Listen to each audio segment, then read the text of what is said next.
श्री शिवाय नमस्तुभ्यम। हर हर महादेव। माँ ताप्ती श्री महापुराण कथा जो कि बैतूल से चल रही है, आज कथा का तीसरा दिन था। आज की कथा में गुरुजी ने बताया है कि घर में लक्ष्मी कैसे टिकती है उसके बारे में बताया है।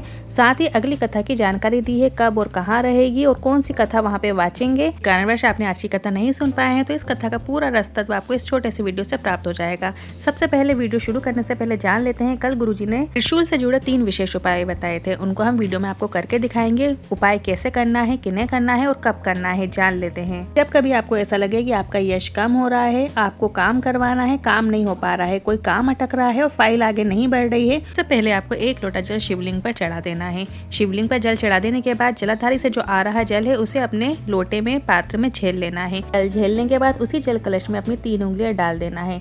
3 उंगली डालकर आपको त्रिशूल पर लगा देना है। जल वाली 3 उंगलियां त्रिशूल में लगा देने के बाद वापस उस जल कलश में डाल देना है। इसके बाद घर आकर उस जल को अपने पूरे घर में सिंचन कर देना है। त्रिशूल के स्पर्श वाले जल का घर में सिंचन कर देने मात्र से यश आपका बढ़ेगा और जो अटके काम है वो भी बनना प्रारंभ हो जाएंगे। त्रिशूल वाला दूसरा उपाय जान लेते हैं। कभी आपको ऐसा मौका लगे कि शंकर भगवान का बहुत अच्छा श्रृंगार हो गया है, बेलपत्री भी अच्छी चढ़ी है, धतूरा भी अच्छा चढ़ा है, माला पुष्प सबसे बहुत अच्छे से श्रृंगार हो चुका है महादेव का, तो आपको क्या करना है, आपको एक पुष्प की माला लेना है और पंडित जी से कहकर वो माला आपको त्रिशूल पर चढ़वा देना है। पंडित जी ना हो तो आप स्वयं भी उस माला को त्रिशूल पर चढ़ा सकते हैं। इस तरह त्रिशूल पर अर्पित की गई माला से हमारा यश बढ़ता है और हमारी उन्नति होती है। जी ने कल एक और उपाय बताया था जो कि त्रिशूल वाला उपाय है, 7 बेलपत्र वाला उपाय है। ये उन लोगों के लिए करना है जो बहुत समय से एक जैसी नौकरी करते आ रहे हैं, उनको उन्नति नहीं मिल रही है, पद प्रतिष्ठित नहीं हो पा रहे हैं, प्रमोशन नहीं हो पा रहा है, तो उन लोगों को ये उपाय करना है। 7 बेलपत्र लेना है। त्रिशूल में जो 3 धारियां होती हैं, 3 नोक होती हैं, वहां पर आपको सबसे पहले लेफ्ट साइड वाली में बेलपत्र का स्पर्श कराना है, फिर राइट साइड वाली में बेलपत्र का स्पर्श कराना। इसके बाद जो बीच की नोक होती है वहां पे आपको उन बेलपत्र का स्पर्श कराना है। उन 7 बेलपत्र को स्पर्श करा देने के बाद आपको जलाधारी में बीच में जो मोटी लाइन होती है, अशोक सुंदरी माता का स्थान है, वहां पर उस बेलपत्री को चढ़ा देना है, अर्पित कर देना है। पत्री को जब आप अशोक सुंदरी माता के स्थान पर अर्पित करें तो जो डंडी का मुख है वो जलाधारी की ओर ही रखें, जैसा कि आप वीडियो में देख सकते हैं। इस तरीके से आपको उन 7 बेलपत्र को अर्पित कर देना है। इतना ही करना है। अब बढ़ते हैं आज की कथा की पहली जानकारी की ओर। कलर लगाने में शोभा नहीं है, त्रिपुंड लगाने में शोभा है। सोने के जेवर पहनने से ज्यादा शोभा गले में रुद्राक्ष पहनने से है।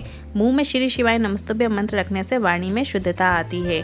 बढ़ते हैं दूसरी जानकारी की ओर। जब भी मंदिर जाते हो तो ना वहाँ मांस मदिरा धूम्रपान करते हो, ना झूठ बोलते हो, ना प्रपंच करते हो, पर घर पर वापस आकर यही बुरी आदतों में लग जाते हो। तो जब भी आप मंदिर जाओ तो आपको भोलेनाथ से निवेदन करना है, जैसे मैंने आपके मंदिर में आकर संयम रखा वैसे ही कृपा करें कि मैं घर जाकर भी संयम में रहूं, अर्थात भोलेनाथ मेरे घर जाने पर भी आपको ही मुझे संभालना है। तीसरी जानकारी की ओर। जैसे माँ बच्चे को जब 100 रुपए देती है, सामान मंगवाती है और जब बच्चा सामान लेकर घर आता है तो उसका हिसाब लेती है, इसी तरह भगवान ने आपको 100 वर्ष की आयु के दिए हैं। उन वर्षों में आपने क्या क्या किया है, एक एक श्वास का हिसाब आपको ऊपर भगवान लेंगे, इसलिए आप अपने कर्मों में श्रेष्ठता रखिए। बढ़ते हैं चौथी जानकारी की ओर।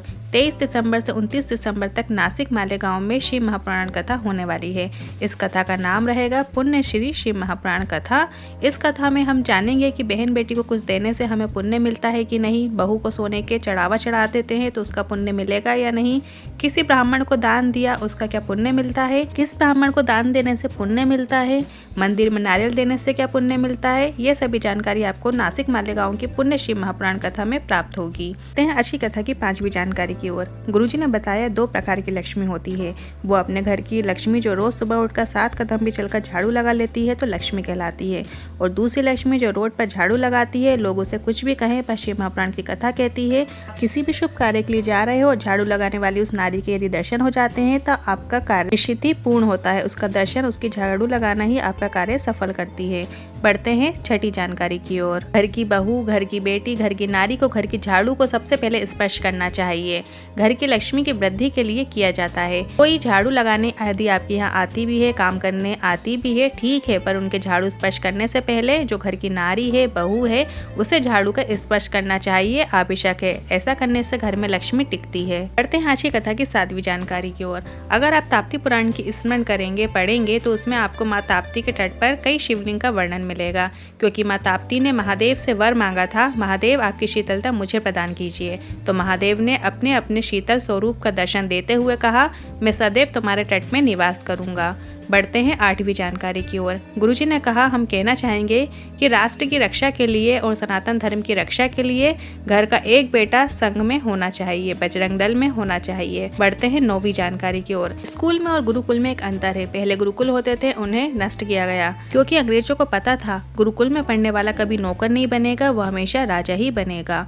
बढ़ते हैं 10वीं जानकारी की ओर। अभी शर्मा कक्षा दूसरी का पत्र लेकर आए। मैं रोज मंदिर जाता हूँ, भोलेनाथ को जल चढ़ाता हूँ। मैं जल पर एक चुटकी चावल भी डाल देता हूँ और शिवलिंग पर जल चढ़ा देता हूँ। गुरुजी, मैंने जिस दिन से शिवलिंग पर जल चढ़ाना शुरू किया उस दिन से मेरी मम्मी ने मुझे धोना बंद कर दिया। मैं समझ गया कि महादेव ने मुझे बचा लिया।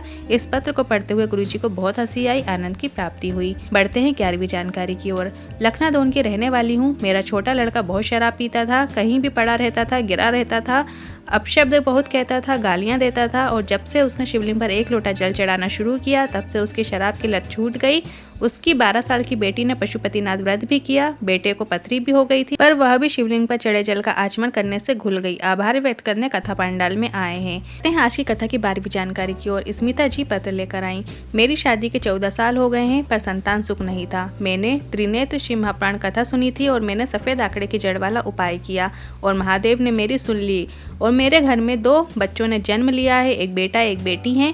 आभार व्यक्त करने कथा पंडाल में आए हैं। 13वीं जानकारी की ओर। जो लोग घर में झाड़ू लगाने वाली लगा देते हैं, बर्तन साफ करने वाली लगा देते हैं, पर भगवान को स्नान करने के बाद आप उस जल को पौधे में डालने के लिए उनको कहते हो नहीं ना, आप खुद जाते हो या घर के कोई बच्चे को बोलते हो कि इसे ले जाकर पौधे में डाल दो, क्योंकि नॉर्मल पानी भगवान से छुआ देने से वह भगवान का जल बन जाता है। इसी प्रकार हमारा शिवलिंग पर स्पर्श करा देने से हम महादेव के हो जाते हैं और महादेव हमें संभाल लेते हैं। बस एक लोटा जल शिवलिंग पर अर्पित करना शुरू कर दो, महादेव की कृपा आप पर होना निश्चित है।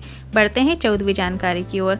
रानी पाल बैतूल से पत्र लेकर आई। एक लोटा जल और बेलपत्र का क्या महत्व है गुरुदेव? मेरे पति का एक्सीडेंट हो गया था, उनका घुटना टूट गया था, पर डॉक्टर को दिखाकर कुछ उपाय करके उनको ठीक कर लिया था, पर 1 साल बाद घर में फिर से गिर गए और फिर घुटना टूट गया और 2 भाग हो गए। इसके बाद डॉक्टर ने ऑपरेशन किया और बोला 6 महीने बेड रेस्ट रहेगा। हमने साथ में एक बेलपत्र शिवलिंग पर चढ़ाकर, एक कलर जल शिवलिंग पर चढ़ाकर, थोड़ा सा जल प्राप्त करके, बेलपत्र प्राप्त करके आचमन करवाना शुरू किया। वो 3 महीने में ठीक हो गए और आज इसी कथा का पंडाल में भोजन व्यवस्था में सेवा दे रहे हैं। बढ़ते हैं 15वीं जानकारी की ओर। आज गुरुजी के पास एक विचित्र पत्र आया। वो पत्र रुमाल के रूप में आया है। रुमाल में किसी ने पत्र लिखकर भेजा। कोई निशुल्क बस चल रही है जिसकी सवारी ने ये पत्र लिखकर भेजा था। हम ये पत्र पढ़ेंगे नहीं, गुरुजी ने कहा, पर समिति वालों को इस बात का ज्ञान होना चाहिए कि जहाँ से भी ये पत्र आया है, जहाँ बस चल रही है, उनको ये ज्ञान होना चाहिए ये कथा स्थल में आना है। पत्र के माध्यम से किसी ने सूचना दी है कि हमें प्रेशर दिया जा रहा है कि पहले दूसरी कथा सुनो, उसके बाद हम मिश्रा जी की कथा में आपको छोड़ेंगे। इस बात को सुनकर गुरुजी बहुत दुखी हुए। बढ़ते हैं 16वीं जानकारी की ओर। गुरुजी ने बताया, गंगा जी की 100 डुबकी, यमुना जी का पान, नर्मदा जी का दर्शन और माँ ताप्ती का नाम लेने मात्र से पीढ़ियां तर जाती हैं। बढ़ते हैं 17वीं जानकारी की ओर और आज की कथा की आखिरी जानकारी है। कथा पूर्ण होने के बाद आशीष जी ने जानकारी दी कि 16 से 22 फरवरी 2023 में जो रुद्राक्ष महोत्सव सीहोर में होगा, वहां से आप रुद्राक्ष प्राप्त कर सकते हैं और इस अवसर पर होने वाली जो भी कथा रहेगी उसके जजमान बनने का इच्छुक हो तो विठलेश्वर सेवा समिति में संपर्क करके सीहोर कुबेरेश्वर धाम की कथा के यजमान बन सकते हैं। आज की कथा आपको कैसी लगी कमेंट बॉक्स में जरूर बताइएगा। वीडियो यदि थोड़ी भी उपयोगी लगी हो तो वीडियो को लाइक करके कमेंट बॉक्स में हर हर महादेव जरूर टाइप कीजिएगा और यदि मन में कोई सवाल है तो कमेंट बॉक्स के जरिए पूछ सकते हैं। हर हर महादेव, श्री शिवाय नमस्तुभ्यम।